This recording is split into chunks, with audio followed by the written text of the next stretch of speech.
쌍둥이 임신에 대한 모든 것.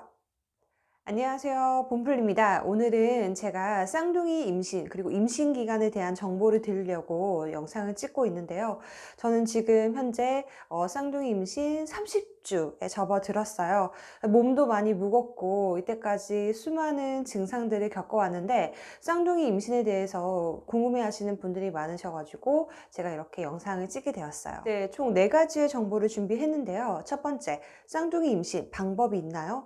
두 번째, 쌍둥이 임신 시 다양한 증상과 배의 크기, 그리고 세 번째, 쌍둥이 임신 시 어떠한 혜택이 있는지, 그리고 마지막으로 네 번째는 쌍둥이 임신을 했을 때 준비해야 되는 육아용품에 대해서 한번 알아보겠습니다. 첫 번째, 쌍둥이 임신 방법이 있나요? 라고 질문을 많이들 하시더라고요. 그런데 실질적으로 자연 쌍둥이 임신에 대한 방법은 특별하게 존재하지 않습니다.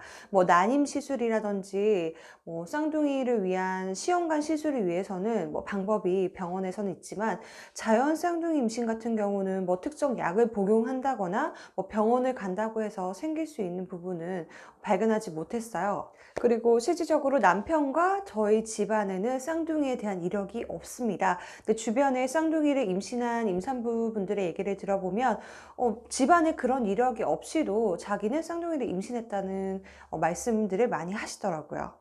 네, 두 번째, 임신 중 몸의 상태나 배 크기에 대해서 한번 볼 텐데요. 크게 초기, 중기, 말기로 나눌 수가 있어요. 저는 이제 이 말기에 접어들었는데 초기 때는 이제 병원에서 임신 사실을 듣고 정말 멘붕이 왔었거든요. 쌍둥이라고 해서.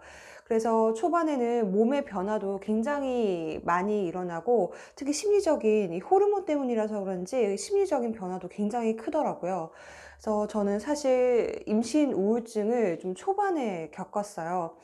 입덧도 9주차 때부터 8주, 9주차 때부터 굉장히 심해지고 감정의 변화도 굉장히 심했습니다. 저도 원인을 알 수가 없었어요. 툭 하면 눈물도 흘리고 굉장히 우울함과 무력감, 그리고 내 몸에 이런 생명이 2명이나 있다는 거에 대한 좀 부담감이 굉장히 크게 다가왔어요. 그리고 가슴도 커지고 뭔가 엉덩이나 이런 부분도 뭔가 커지고 있다는 것도 느껴지거든요. 저는 특히 엉덩이 뒤에 환도라는 부분이 있는데 그 환도라는 근육이 정말 전기 충격에 이 찌릿찌릿한 듯한 찢어지는 고통을 느꼈어요. 그걸 환도선다라고 하거든요. 겪는 임산부도 있고 안 겪으시는 분들도 있어요. 근데 이거는 정말 발목만 조금 움직여도 온몸에 이 뒤에 허벅지 뒤로부터 전기 충격이 오는 듯한 엄청난 고통이에요. 그래서 이거는 남편분들도 조금 알아두시고 아프다고 하셨을 때 마사지용 그 테이프가 있거든요. 그런 걸 붙여주신다든지 약간의 온찜질을 좀 해주시면 좋습니다. 네, 이제 중기에 들어서게 되는데요. 중기에 들어서면 조금 안정기라고 하실 수가 있어요. 저 같은 경우는 감정의 변화도 조금 더 안정화되고 태교라든지 조금의 운동도 좀 시작을 했거든요. 먹덧도 좀 생기고 입덧도 좀 가라앉고 그래도 최대한 먹으려고 노력하고 그러면서 좀 안정적인 중기를 보내게 됩니다. 이제 말기에 접어들면 거의 이때쯤에 태교 여행 많이 다녀오세요. 저도 태교 여행을 비행기를 타고 좀 가보고 싶었는데 이제 쌍둥이라서 조금 위험성이 있을 것 같아서 그냥 국내로 여행을 잘 하고 왔거든요. 태교 여행 잘 계획해서 가시면 되시고 정말 이제는 배도 너무 많이 불러오고 온몸이 아파요. 온몸이. 그래서 음식도 많이 먹을 수가 없는 게 먹어도 이게 아이들이 크면서 장기를 다 누르니까 소화도 잘 안 되고 정말 많이 답답해요. 손도 너무 많이 저리고 이제 많이 붓습니다. 다리 같은 부분도. 그래서 이때부터는 조금씩의 몸도 좀 풀어주시고 최대한 안정기를 취하시면서 막달까지 안전하게 아이를 잘 품고 있는 게 중요해요. 쌍둥이 같은 경우는 37주만 품어도 성공이거든요. 저도 37주가 목표인데 어떻게 될지는 잘 모르겠어요. 배 크기예요. 밖에 나가서 쌍둥이라고 하면 쌍둥이 치고 배가 많이 안 나오셨네요 라는 말을 많이 들었어요. 그래서 중요한 거는 이제 음식과 영양제인데 병원에 가셨을 때 아이의 이제 그 주수에 맞는 그람이라든지 아이의 다리 길이가 총 신장이라고 하죠. 그런 거를 선생님께서 말씀을 해주시거든요. 이제 그런 것만 잘 챙겨서 영양제도 이제 단태아 기준보다는 이제 배로 권장량을 드셔야 되고, 저는 아이들의 체중이 좀 적게 나가는 편이어서 그걸 늘리기 위해서 과일을 많이 먹었습니다. 이제 배가 막 커지면서 뭐 겨드랑이 쪽, 가슴 쪽, 배 쪽에 살이 막 터집니다. 네, 막 흉하게 터져요. 근데 저는 10주 때부터도 발랐는데도 막 터지더라고요. 남편이 고맙게도 매일매일 배에 크림을 발라줬었거든요. 하루에 두세 번 정도는 꼭 바르셔야 된다고 해요. 남편분들이 이제 아내분들 배에 밤마다 이렇게 좀 로션을 듬뿍듬뿍 잘 흡수되게 발라주시는 게 좋습니다. 네, 세 번째. 쌍둥이 임신 시 어떠한 혜택이 있는지 한번 제가 많이 알아봤는데요. 임신을 안 하셨을 때는 모르는데 하시면 정말 돈 한 푼 한 푼이 얼마나 큰지 절실하게 느끼게 돼요. 병원을 한 번을 가도 검진비가 몇만 원, 많게는 20만 원. 특별한 뭐 아이에 대한 정밀 검진을 했을 때는 피 검사가 거의 100만 원 가까이 비용이 나오시는 분들도 있더라고요. 좀 큰 검사겠죠.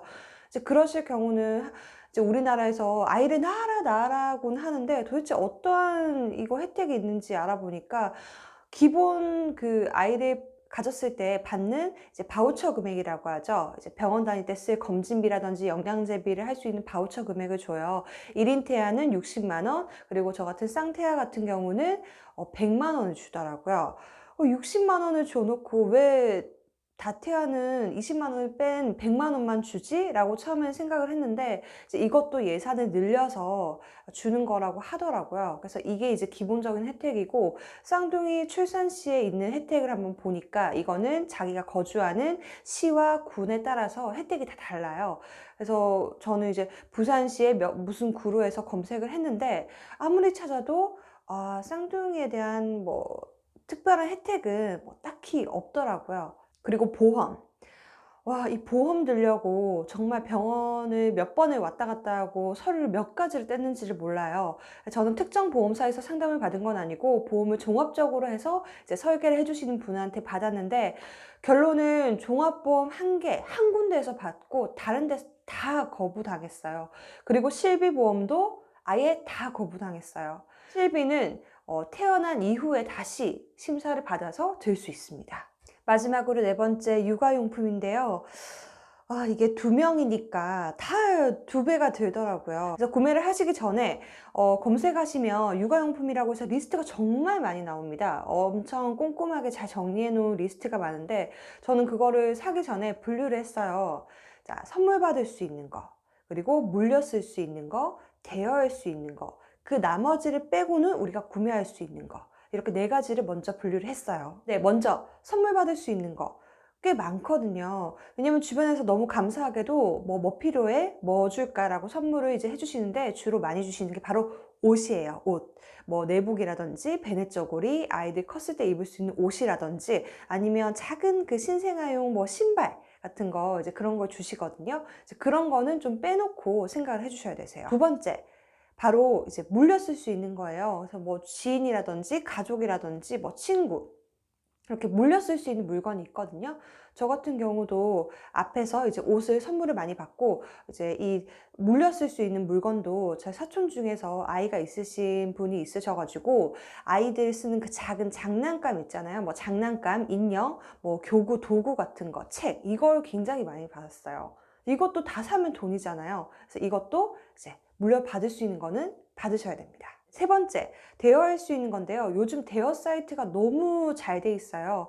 그래서 뭐 아기 침대라든지 뭐 바운서, 쏘서 이런 물건들 있잖아요. 좀 큼직큼직한 아이들이 쓸 법한 물건. 근데 알아보니까 이거는 브랜드별로 종류도 너무 다양하고 가격도 천차만별인데, 아이가 태어나서 그 기간에 그 물건을 써봐야 어떤 아이는 좋아하고 어떤 아이는 싫어한대요. 그래서 이거는 한두 달 대여를 해서 써보고 맞으면 구매하시는 게 맞다고 합니다. 이제 마지막 네 번째인데요. 저희가 진짜로 이제 구매를 해야 되는 물건들을 뽑았어요.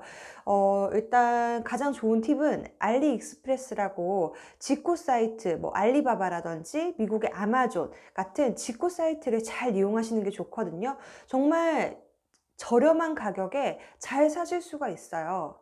그리고 베이비 페어.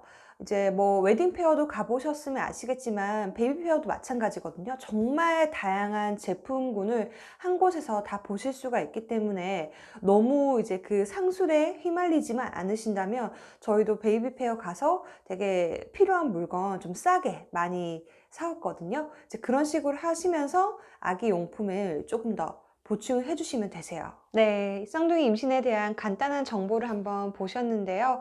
남은 기간도 잘 품고 있다가 건강하게 출산을 하는 게 목표입니다.